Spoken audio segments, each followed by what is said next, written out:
ये भी जानना ज़रूरी है इसके बारे में धारणा बना लेना कि पहले ही एज्यूम कर चला कि ऐसा कुछ जिसको कहते हैं एकदम। हेलो माय फ्रेंड्स, तो आज हम लोग वोकैबुलरी सीखने वाले हैं और ये ऐसी वोकैबुलरी है जो फ्रिक्वेंटली न्यूज़पेपर में आती रहती है।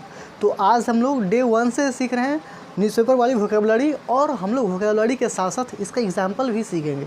बट पहले मैं आप लोग को ये वोकैबुलरी है और मैं उसकी हिंदी मीनिंग आपको समझाऊंगा, फिर उसके बाद आप लोगों को बताऊंगा इसका एग्जाम्पल्स। जैसे कि यहाँ पे लिखा गया provide, robust, exist, include, assume. तो आप इसके साथ साथ हिंदी मीनिंग भी देख सकते हैं। मैं यहाँ पे लिखा हूँ प्रोवाइड यानी कि प्रदान करना यानी कि मुहैया कराना, रोबस्ट यानी कि मजबूत, ठोस, तगड़ा, हष्ट पुष्ट जिसको कहते हैं एकदम स्ट्रॉन्ग। उसके बाद है एग्जिस्ट, अस्तित्व में होना या रखना या फिर मौजूद होना कह सकते हैं। उसके बाद क्या है इंक्लूड यानी कि शामिल करना, समावेश करना।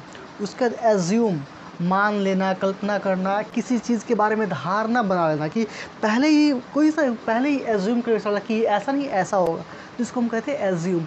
अब हम लोग ये जो वर्ड्स हैं इस वर्ड्स के साथ अब हम लोग इसका एग्जांपल्स भी बहुत अच्छे तरीके से देखेंगे। और मैं आपको एक और बात बताऊं, जब भी आप कोई वर्ड सीख रहे हो तो आप उसका हिंदी मीनिंग जान लेंगे ये काफ़ी नहीं है। आपको ये भी जानना ज़रूरी है कि वो वर्ड है, उस वर्ड का ग्रामेटिकल प्रोफाइल क्या है और वर्ड हम लोग कैसे सेंटेंसेस में इस्तेमाल कर सकते हैं। जब तक आप किसी भी शब्द जो सीख रहे हैं शब्द, अगर उस शब्द का आप सेंटेंस में इस्तेमाल कर नहीं सीख रहे हैं तो समझिए कि आप उस वर्ड को सीखे ही नहीं, बस सिर्फ 10% सीखे कि उसका सिर्फ और सिर्फ आप हिंदी मतलब जान गए। So now it is very important to learn the examples with words.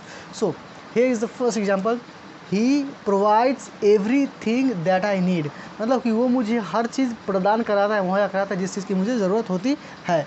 You have to take robust action to grow, यानी कि तुम्हें ग्रो करने के लिए एकदम ठोस एक्शन लेना पड़ेगा तब तुम ग्रो कर पाओगे। इसका मतलब ये है I don't think such things exist in today's world. क्या है, I don't think such things exist in today's world. मतलब कि मुझे ऐसा नहीं लगता है कि इस ज़माने में यानी कि आज के ज़माने में भी ऐसी चीज़ें अस्तित्व में है।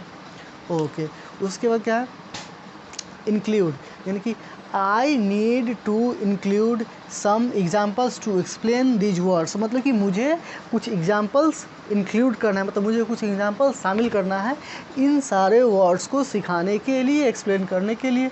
उसके बाद क्या है assume, we should never assume that life is hell. यानी कहने का मतलब क्या है कि हमें हम लोगों को कभी ऐसा नहीं मानना चाहिए कि ज़िंदगी नर्क है, ज़िंदगी बेकार है, ज़िंदगी बर्बाद है। Life is a very precious gift that has been gifted by God. So we should enjoy it, we should live it with peace and harmony, and we should definitely live the life of our choice. So my dear friends, हम लोग फिर दूसरे videos में मिलेंगे। वो भी vocabulary की video होगी और वो भी ऐसी वोकैबुलरी होंगी जो आप सब लोग न्यूज़पेपर में पढ़ते होंगे, देखते होंगे। So thank you for watching my dear friends and students.